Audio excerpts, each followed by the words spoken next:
प्रिय दोस्तों, नमस्कार। गीता के 5वें अध्याय में थे। 5वें अध्याय की हमने शुरुआत कर दी थी। शुरुआत के लगभग 6 श्लोक हमने पूरे कर लिए थे। ये गीता सीरीज की हम जो शुरुआत करें, आज इसका ये जो अध्याय है, ये जो भाग है, ये भाग दूसरा है। तो इस भाग को हम अपने मेंबर्स के लिए ही करते हैं गीता सीरीज की, लेकिन इस भाग को हम पब्लिक करेंगे थोड़ा, ताकि आप भी ये सुन सके। जो हम गीता सीरीज में भगवान श्री कृष्ण सारे अध्यायों पे 18 अध्याय हैं गीता के, तो जो अर्जुन को उपदेश दे रहे हैं वे एक एक चीज बता रहे हैं, और ये लक्षण अर्जुन के लिए वे कह रहे हैं कि कैसे क्या हो सकता है, कैसे तुझे चलना है, कैसे तुझे ध्यान करना है, कैसे तुझे उस मार्ग पर जब प्राप्ति हो जाएगी तो क्या होगा, क्या लक्षण होते हैं उसके, कैसे हम माने कि हम सही रास्ते पर हैं, और अगर हमने पा लिया, हमने जान लिया, तो उसके लक्षण क्या। ये सारी बातें गीता में मौजूद हैं। एक गुरु की बात भी है कि कैसा होता है, एक शिष्य को क्या करना चाहिए, ये भी बातें। तो हम ये जो भाग है, 5वां भाग, अभी हम पब्लिक करेंगे, तो सभी लोग इसको सुन सकते हैं, और जो जुड़ना चाहें वो जुड़ें गीता सीरीज से, जरूर जुड़ें। और जुड़ना ही चाहिए एक साधक को, अगर उसे गहरी और वास्तविक जानकारी चाहिए और उसे अपने लक्ष्य को पाना है, जीवन का सर्वोत्तम विकास करना है, तो ये ज़रूरी है कि सब सर्वश्रेष्ठ से सीखा जाए, और गीता सर्वश्रेष्ठ ग्रंथ है। तो आज हम जिस 7वें श्लोक पर बात करने वाले हैं, बड़ी गहरी बातें, कुछ शब्द भगवान श्री कृष्ण अर्जुन को कह रहे हैं।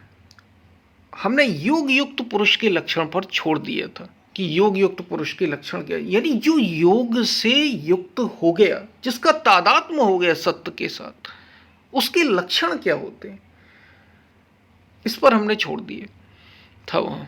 आज हम उन्हीं पर बात करेंगे। ये जो 1, 2, 3 या जितने भी श्लोक हम करेंगे, छोटा ही करेंगे, हम ज़्यादा बड़ा नहीं करेंगे कि हम बहुत अधिक बड़ा करें, इसको छोटे में ही करेंगे। लेकिन इसको आप ध्यान से सुनना।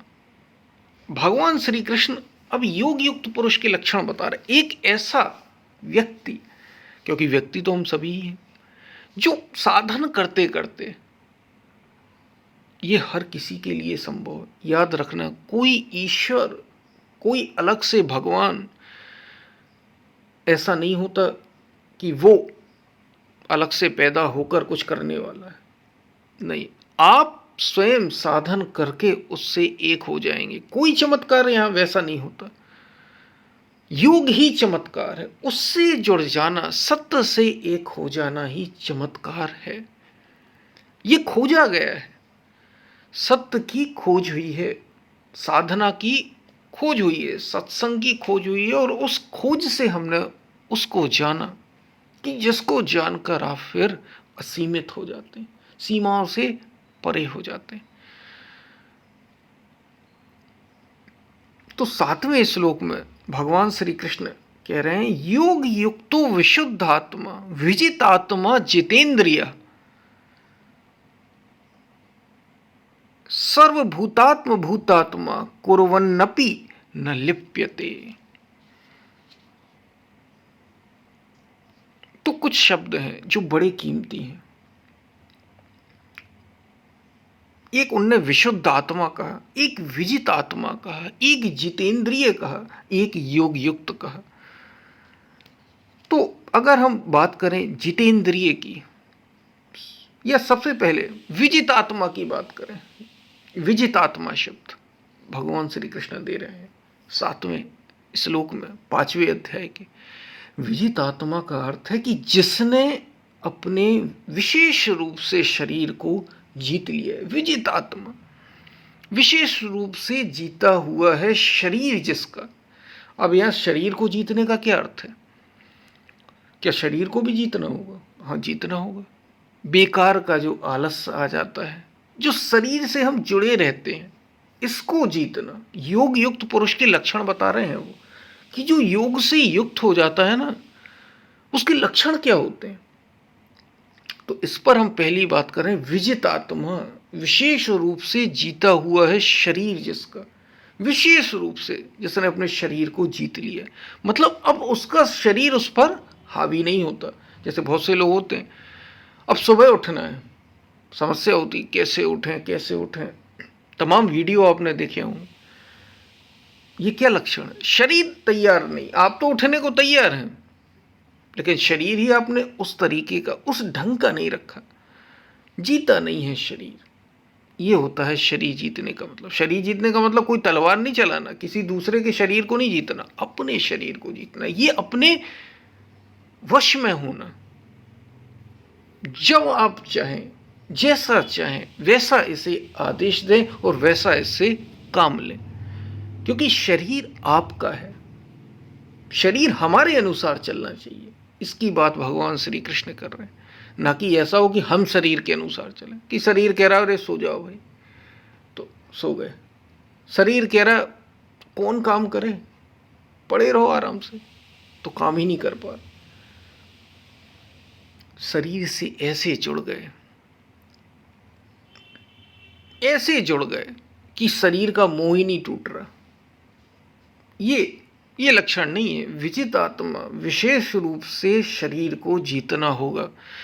ये आलस्य में जा रहा है, इसे तैयार करना होगा। शरीर अपने अनुसार है, इसे स्वस्थ करना होगा। अब ये लक्षण ही है योग युक्त के। योग युक्त पुरुष को तो पहले चाहिए कि वो शरीर उसका उसके वश में हो।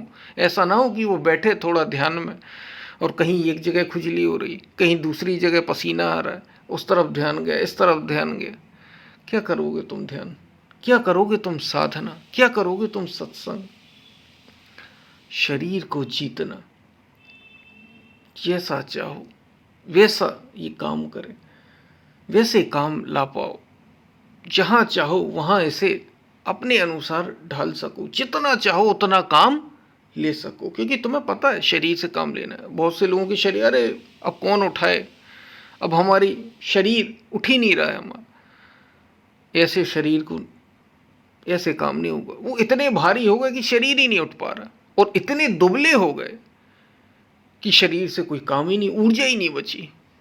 भगवान श्री कृष्ण कहते हैं कि ऐसे शरीरों से काम नहीं हो चलेगा, ऐसे शरीर किसी काम के नहीं। विशेष रूप से जीता हुआ है शरीर जिसका, जैसा चाहो वैसा इस शरीर से काम लो, जब चाहो। मतलब शरीर अपने अनुसार चले, ऐसा ना हो कि हम पैर को कह रहे हैं तू इस तरफ, वो उस तरफ जा रहा है। ऐसा होता है। तो शरीर को जीतना है, विजित आत्मा। जितेंद्रिय, अगली बात करते हैं जितेंद्रिय, विशेष रूप से जीती हुई हैं इंद्रियां जिसकी, जिसने अपनी इंद्रियों को जीत लिया है। दूसरा लक्षण, पहला लक्षण जो शरीर को जीत चुका है, विजित आत्मा। दूसरा लक्षण जो अपनी इंद्रियों को जीत चुका है। इंद्रियों को जीतने का अर्थ है कि अब आंखें, होता है ना ऐसा कि हमें सुनना कुछ है, आंखें हम कुछ देख रहे हैं मान लीजिए, अब वो देखना नहीं चाहिए हमें, वो ठीक नहीं है। मान लीजिए वो विषय से परिपूर्ण है, उसमें संसार के विषय, वो हमारी ऊर्जा को नीचे की ओर ले जाएगा, हमें देखना नहीं चाहिए।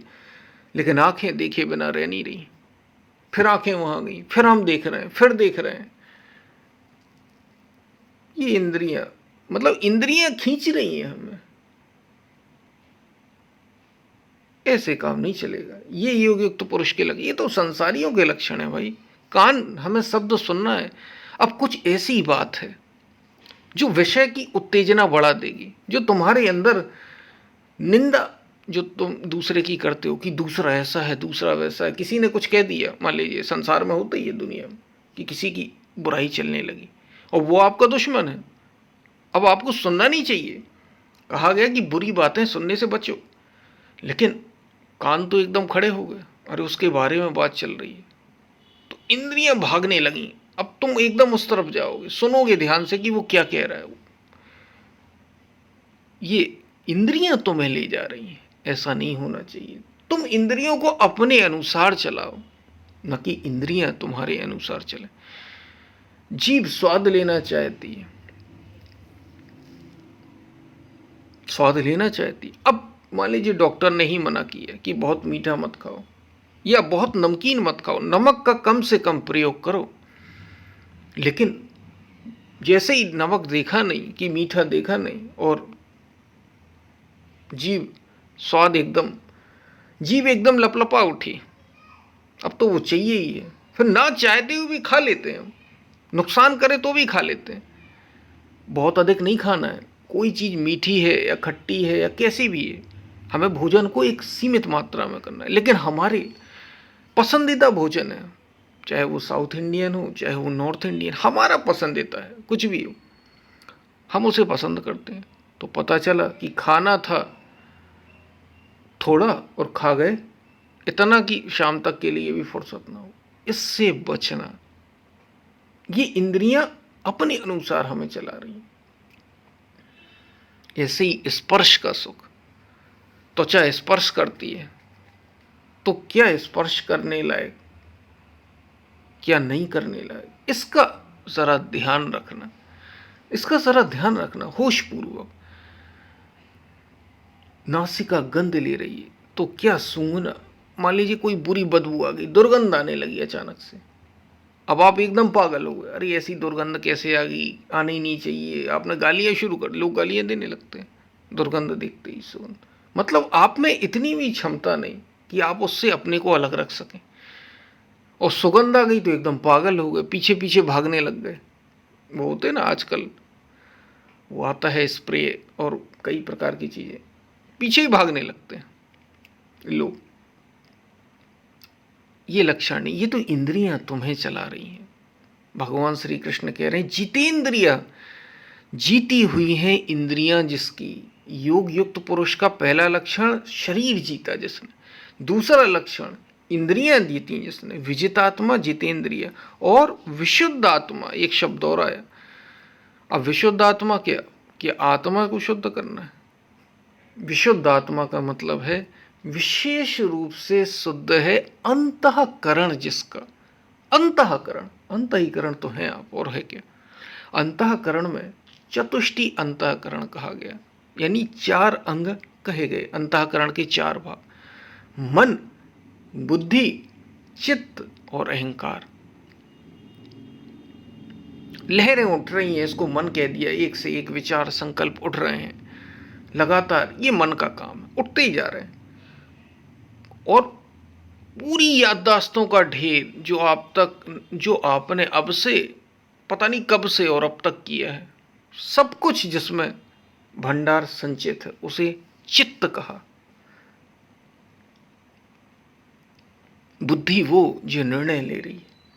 इसी अंतःकरण में हमारे भीतर जो हम हैं, ये शुद्ध होना चाहिए, ये शुद्ध होना चाहिए। और अहंकार कोई और नहीं, आप स्वयं, यही तो अहम है, अहम का काम। तो ये चारों इकट्ठे होते हैं, एक साथ होते हैं। तो विशुद्ध आत्मा विशेष रूप से शुद्ध है अंतःकरण जिसका, जिसने अपने अंतःकरण को इतना निर्मल, ये जो है जैसे याददाश्त होती है ना, जन्मों जन्मों के संग्रह कर्म मौजूद हैं यहाँ अंतःकरण में, मौजूद है जन्मों जन्मों के संग्रह। जो आपने कर्म किए हैं सारे मौजूद हैं, ये कहीं गए नहीं हैं, आपके भीतर सारा रिकॉर्ड है। यहाँ तक कि जब पहला जीव आया था अमीबा से लेके, जब से ये निर्माण हुई, संरचना हुई, ये क्रिया चल रही, तब से लेकर आज तक जिन जिन रूपों से आप गुजरे हैं, सब कुछ मौजूद है, भंडार है एकदम। चित्त तो अलग अलग संतों ने इसको अलग अलग ढंग से इस पर बात की, किसी ने किसी को कुछ कहा, किसी ने किसी को कुछ कहा, लेकिन ये सब मौजूद है। मन, बुद्धि, चित्त, अहंकार, इस अंतःकरण को शुद्ध होना चाहिए। क्योंकि आत्मा को तो शुद्ध करने की जरूरत नहीं, कुछ लोग आत्मा को ही शुद्ध कर देते हैं। आत्मा को शुद्ध नहीं करना उनका, जब भी वो कहें ऐसा विशुद्ध आत्मा, क्योंकि भगवान श्री कृष्ण स्वयं कह रहे हैं, तो इसका मतलब ये नहीं कि आत्मा को शुद्ध करना, अंतःकरण को शुद्ध करने की बात वो कह रहे हैं। आत्मा तो जैसा है वैसा है ही।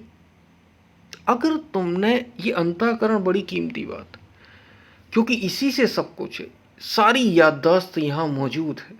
जो मैं करता रहता है, मेरा ये, मेरा वो, मेरे ये अहंकार यहाँ मौजूद है। मन जिसमें विचार चलते रहते हैं, लहरें चलती रहती हैं, ये यहाँ मौजूद है। जो अभी विचार आप करते रहते हैं, मन ही के तल के भीतर की बात। तो ये सब मौजूद। अहंकार की हमने बात कर ही ली। और बुद्धि जो निर्णय ले रही है, इसी बुद्धि का बड़ा काम। ये भ्रमित हो जाती है। अगर बुद्धि विवेकवती नहीं है तो जो मन में विचार आए वही करने लग गए। अब होता है ना कभी कभार, ना चाहते हुए अब वो करने लग जाते हैं। बुद्धि अपना संतुलन खो देती, बुद्धि अपना संतुलन ही खो देती। तो ये जो अंतःकरण जब ये शुद्ध हो जाता है, और शुद्ध कैसे होगा, कैसे होगा शुद्ध? शुद्ध वही साधन, वही कर्म, विशेष कर्म जिसकी भगवान श्री कृष्ण बात कर रहे हैं, साधन जन कर्म। इसका हमने पहले अध्याय में बात की, हमने पूरी बात की है वो, कि ये अंतःकरण। तो जो अंतःकरण के वश में नहीं है अपने, जिसने अपने अंतःकरण को अपने वश में कर रखा है, ऐसा होना चाहिए। इसलिए विशुद्ध आत्मा विशेष रूप से शुद्ध हो गया है जिसका अंतःकरण ये याददाश्तों से ऊपर उठ गया, जल गए ये सारे कर्म। जिसने जान लिया कि मैं अहम हूं ही नहीं,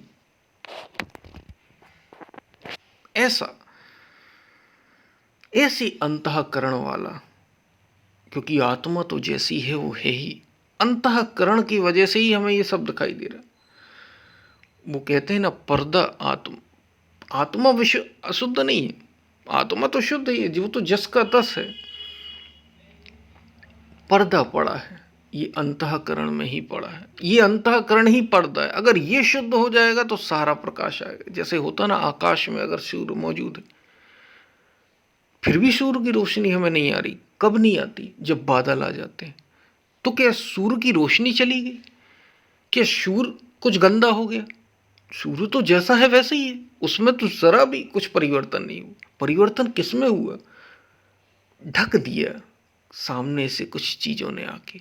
ये जो हमारी याददाश्त है, हमारे जो कर्म हैं, ये ढक देते। हमारे जो विचार हैं, हमारी जो चाह है, जो कामना है, ये कामना ढक देती है उस आत्म तत्व, उस प्रकाश को जो आना चाहिए हम तो।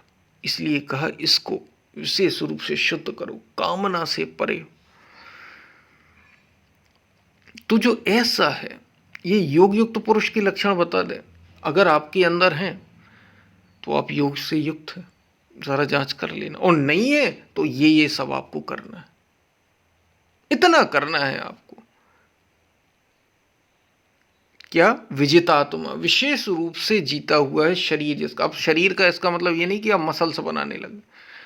यहाँ शरीर का मतलब केवल इतना है, हम जैसे चाहें वैसे उसे बिठाल सकें, उन परिस्थितियों में ले जा सकें। हम जब चाहे जब शरीर से काम ले लें। जब उठना है हमें उठें, जब हमें साधना करनी है हम साधना करें, जब हमें ध्यान करना हम ध्यान करें। जब हमें जो कराना है वो शरीर करने में तैयार हो करने के लिए, इतना हम उसे सक्रिय कर लें, एक्टिव कर लें। ये हमें आलस्य में सोया ना पड़ा रह जाए, इसमें आलस्य ना हो, ये सजग रहे, इतनी जागरूकता पैदा। विशेष रूप से जीता हुआ है शरीर जिसका।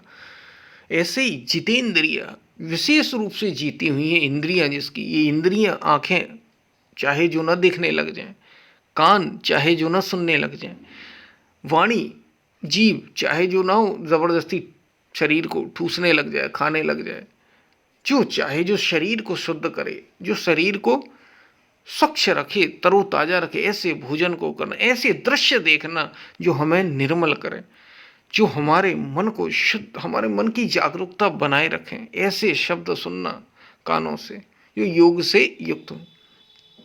ये इंद्रियों को जीतने, उसको हम स्पर्श करें जिससे पवित्रता आए, उसको हम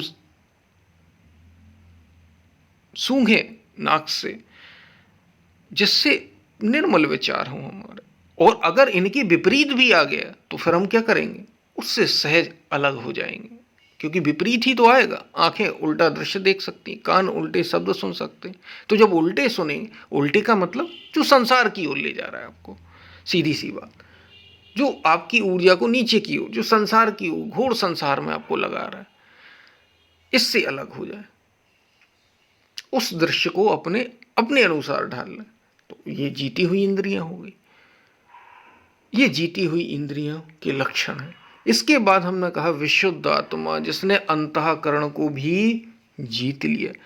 तो पहले शरीर जीतना, फिर इंद्रियों को जीतना, फिर विशुद्ध आत्मा, अपने अंतःकरण को भी जीतना, इस मन को जीतना।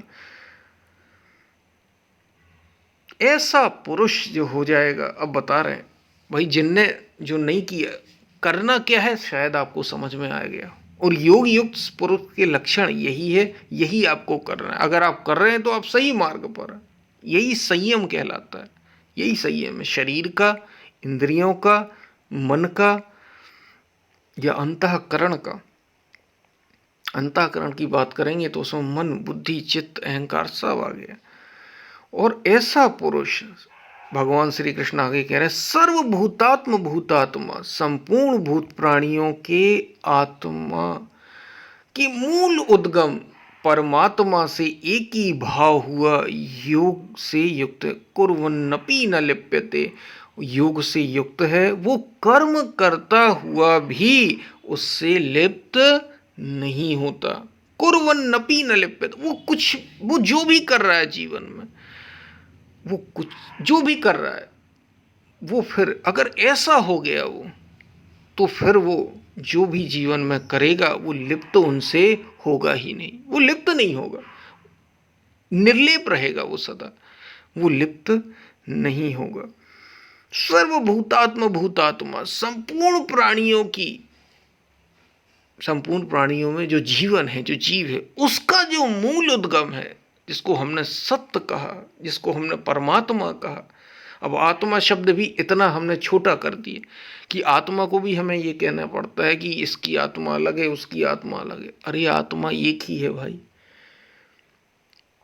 तो परमात्मा शब्द कह देते हैं कि चलो आत्माओं से परे है। आत्मा, परमात्मा, ईश्वर, ब्रह्म, सारी बातें उस एक के लिए हैं, जो सबका सबका परम प्रकाशक, जोई, जो सबका परम प्रकाशक है, जो सबको सब कुछ, जिससे सब है, ऐसा समझो, जिससे सब हैं, जिसमें सब रहते हैं और जिसमें सब लीन हो जाते हैं।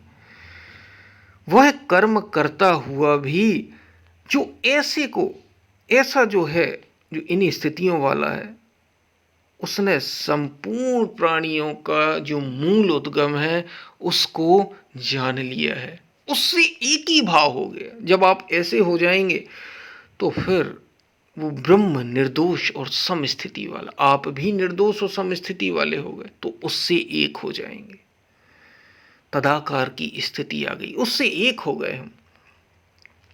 और जब आप उससे एक हो जाएंगे तो फिर कर्म, आप जैसे भगवान श्री कृष्ण सब कुछ कर रहे हैं, खा रहे हैं, पी रहे हैं, सो रहे हैं, रह रहे हैं, फिर भी उन्हें कर्म नहीं बांधते, आपको भी नहीं बांधेंगे। और यहाँ तो कर्म का अर्थ है कि साधना भी, सारे कर्म, दुनिया के जितने कर्म कर रहे हैं वो भी, और साधन जन्य कर्म भी, कोई कर्म आपको बांधेगा नहीं। जब कर रहा है वो, अब आगे कह रहे हैं कि जब करता है तो फिर लिप्त क्यों नहीं हो रहा, वो उनसे जुड़ क्यों नहीं रहा, कर्म उस पर प्रभाव क्यों नहीं डाल पा रहे। जो वो कर्म कर रहा है, जो काम कर रहा है, दुनिया में भी जो ले जा रहा है, खा रहा है, पी रहा है, रह रहा है, सो रहा है, आपको पता है आपका हर एक, आप जो काम करते हैं वो आप पर एक संस्कार डालता है। लेकिन जो योग से युक्त हो जाता है, वो जो कुछ भी करता है उस पर कोई प्रभाव नहीं पड़ता। क्यों?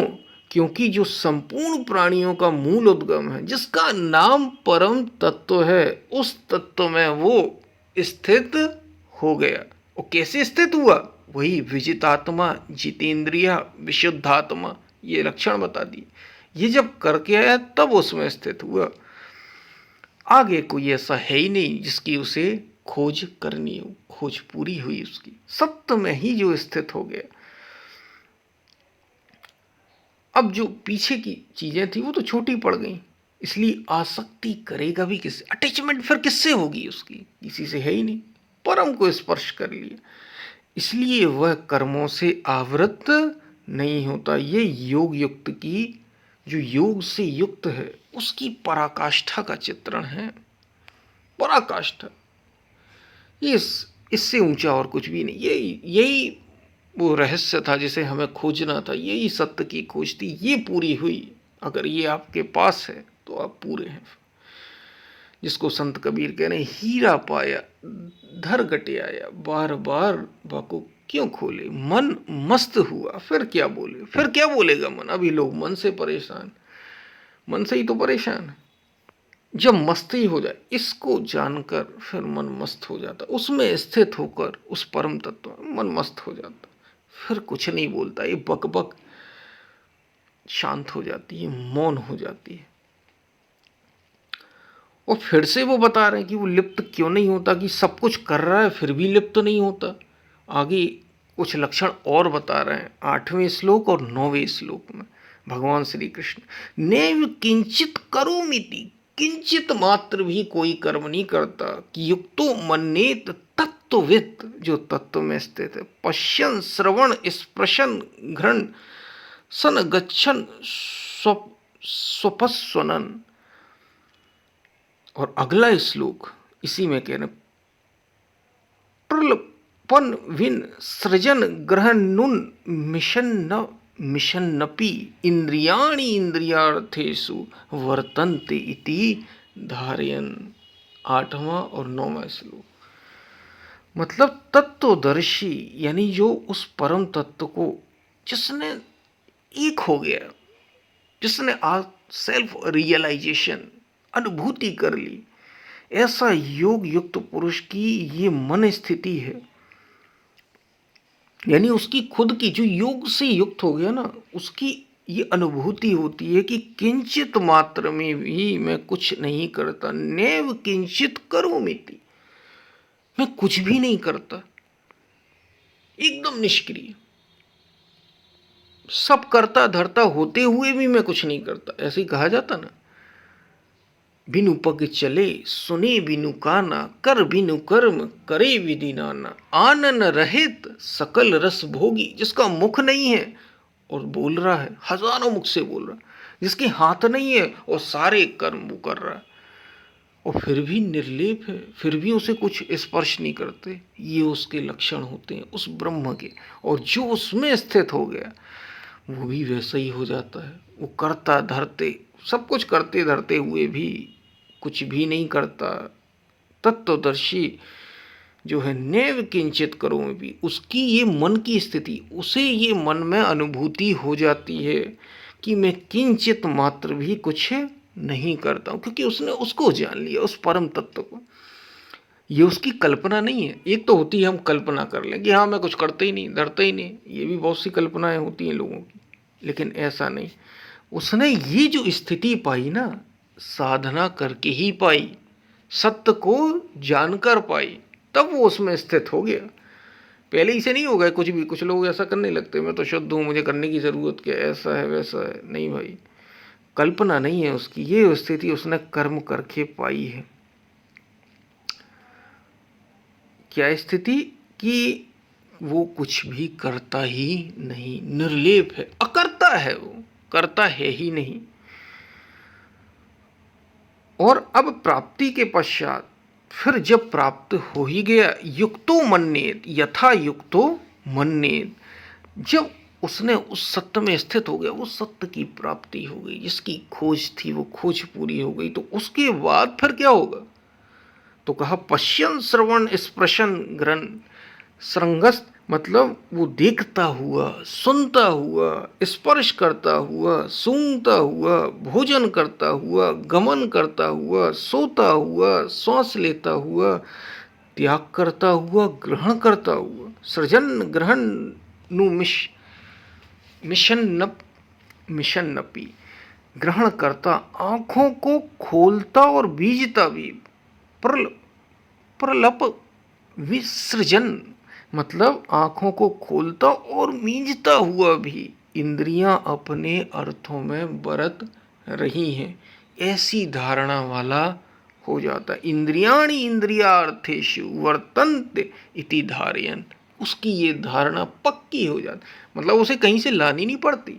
अब वो याद नहीं करता, पहले होता ना हमें धारणा करनी पड़ती कि मैं तो कुछ करता ही नहीं, करता धरता मैं हूं नहीं, अकर्ता वो पुरुष है परमात्मा। अब यहाँ पुरुष का मतलब पुरुष से ही मत ले लेना, स्त्री पुरुष सबके लिए है। जो इसको जान लेगा, जो ऐसा साधना करेगा, जो अपने को इतने संयम में डालेगा, वो उससे युक्त हो जाएगा, वो ऐसा अनुभव करेगा कि इंद्रियां तो अपने अर्थों में बरत रही हैं। वो आंखों को खोलेगा, मीचेगा, भोजन करेगा, सूंघेगा, देखेगा, सुनेगा, श्वास लेगा, बोलेगा, त्याग करेगा, कुछ भी करे, ये भाव उसका सदा स्थित होगा, ऐसी धारणा वाला हो जाएगा। इंद्रियाणि इंद्रियार्थेषु वर्तन्त इति धारयन्, कि इंद्रियां तो अपने अर्थों में बरत रही हैं। मतलब क्या हुआ इसका मतलब कि इंद्रियां अपने अर्थों में बरत रही, इसका मतलब देखना आंखों का काम, वो देख रही हैं, मैं इनसे अलग हूं। कान सुन रहे हैं, सुनना कानों का काम, मैं इनसे अलग हूं, अपने को अलग रखना। अब उसे सीखना नहीं है, वो अलग हो जाएगा, अलग हो जाएगा। ये जो चिपका हुआ था ना मन, अभी हम चिपके हैं। अगर आंखें को देख रही हैं तो हम ही देख रहे हैं, कान को सुन रहे हैं तो हम ही सुन रहे हैं, अगर हम कुछ भोजन कर रहे हैं तो हम ही कर रहे हैं। हम ये क्या हम ये कहते हैं कि भोजन हमारी जीभ कर रही है? भोजन जरूरी शरीर के लिए, तो ये शरीर को जा रहा है, शरीर को ऊर्जा दे रहा है, मुझे तो कुछ ऊर्जा देता ही नहीं। क्या आप ऐसी अभी भाव वाले हैं? ऐसे भाव वाले नहीं हैं आप। क्या आपने ऐसा अनुभव कर लिया? यही तो यहाँ तक पहुँचना है, ये योग की पराकाष्ठा है कि तुम अलग हो जाओ।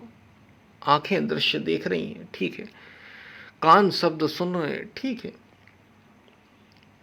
नासिका गंध ले रही, अच्छी बुरी गंध आती है, योगी को भी आती है, लेकिन वो उससे जुड़ता नहीं, अलग है, अटैच नहीं है वो, अब डिटैच हो गया। सारे मनुष्य तो अटैच हैं, इसी में दुख से पीड़ित। कुछ लग गया, दर्द हो रहा है शरीर में, तो मरे जा रहे हैं हम, अरे शरीर में लग गया, मुझे लग गया, मुझे लग गया, वो अलग होगा, दर्द उसे भी होगा।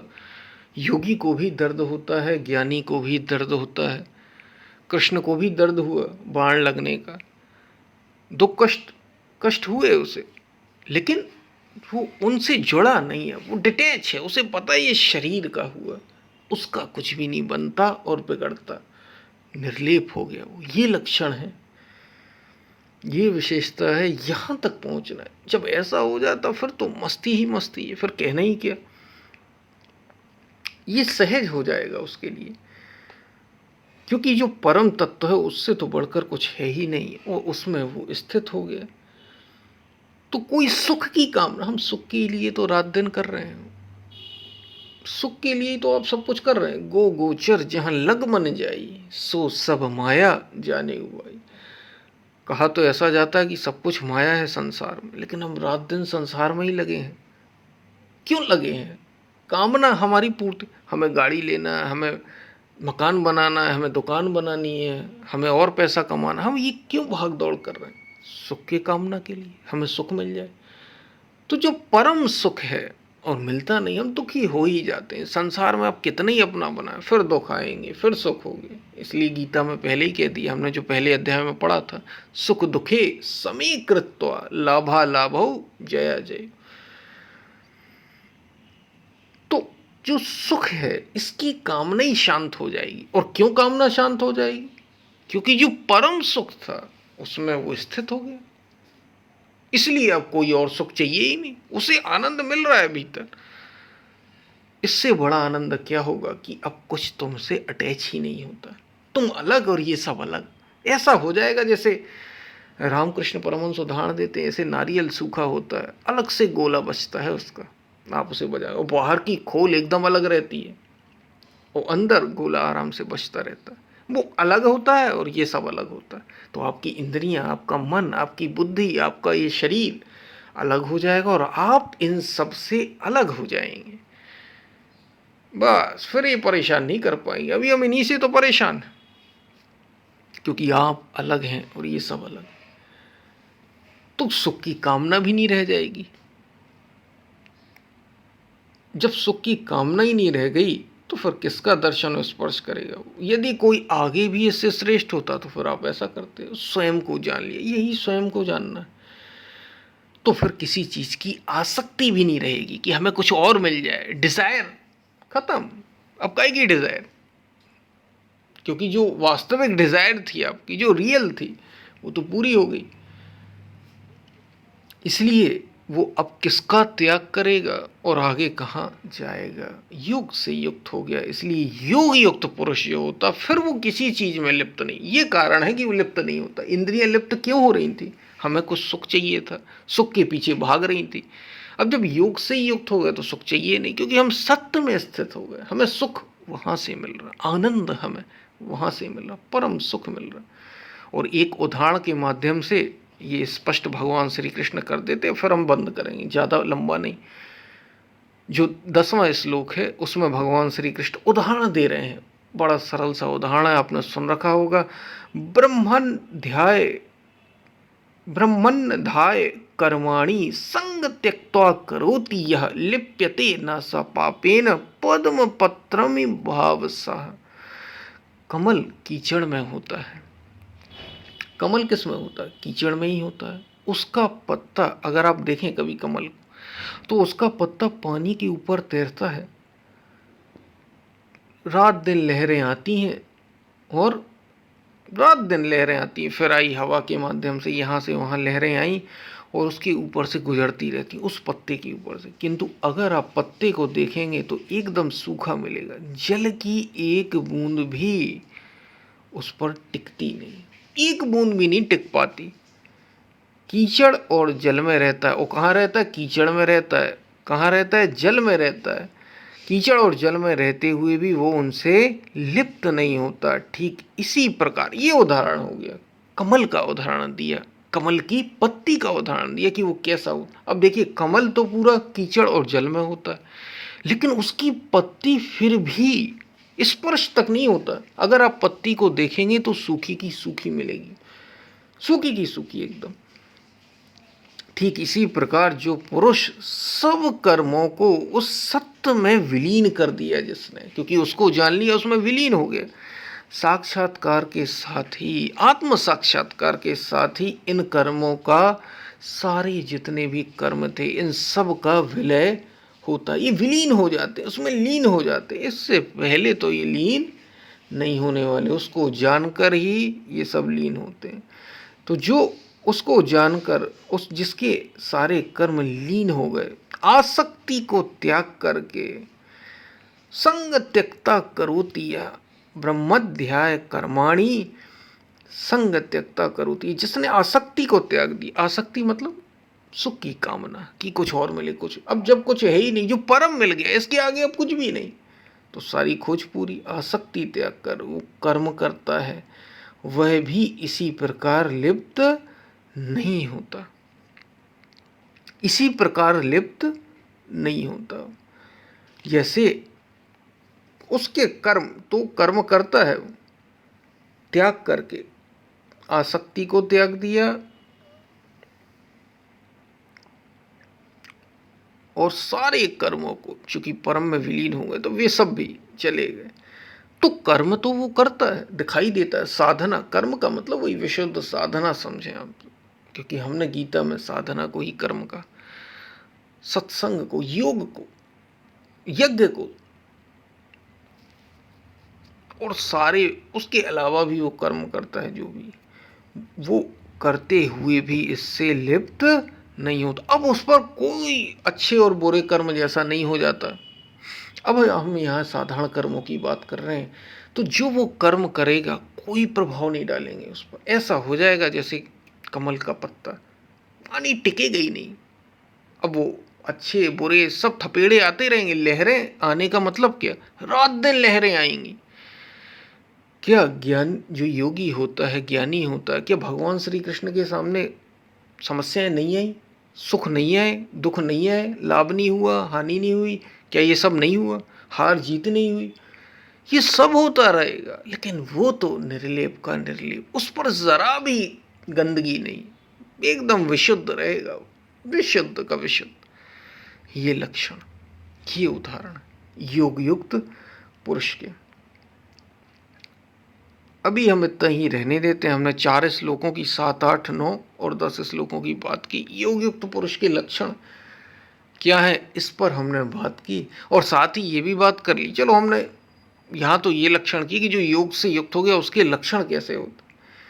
इससे एक चीज और समझ में आती, अगर आप नहीं हैं, अगर हम सब योग से युक्त नहीं है, तो हमें इन सब का पालन करना होगा। ये लक्षण चाहिए हमारे भीतर, हमें इन पर चलना होगा, इन्हें अपने जीवन में लाना होगा, ऐसा करना होगा, तब हम भी योग से युक्त होने के लायक हो। एक चीज इससे ये समझ में आता है, हमने योग युक्त पुरुष के लक्षण जाने, जो योग से युक्त हो जाते हैं उसके लक्षण। ये लक्षण बुद्ध में मिलेंगे, कृष्ण में मिलेंगे, राम में मिलेंगे, आदि शंकराचार्य में मिलेंगे, मीरा में मिलेंगे, कबीर में मिलेंगे, रैदास में मिलेंगे, गार्गी में मिलेंगे, मदालसा में मिलेंगे।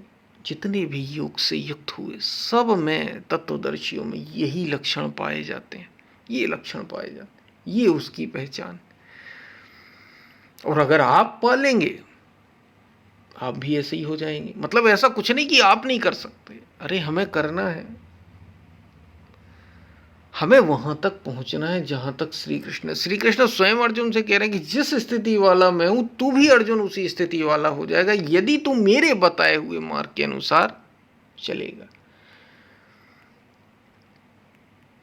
तो ये है 5वां अध्याय, दूसरा भाग हमने इसका पूरा किया। जो लोग जुड़ना चाहें ज़रूर जुड़ें, ज़्यादा से ज़्यादा संख्या में जुड़ें। अगर आप किसी को सजेस्ट कर सकते हैं, एडवाइस कर सकते हैं, तो उनसे भी कहें कि वो ज्वाइन करें। ठीक है, ये हम पब्लिक करेंगे, सभी लोग सुन पाएंगे, और आगे हमारे मेंबर्स के लिए तो है ही। तो हम फिर मिलते हैं, तब तक के लिए धन्यवाद।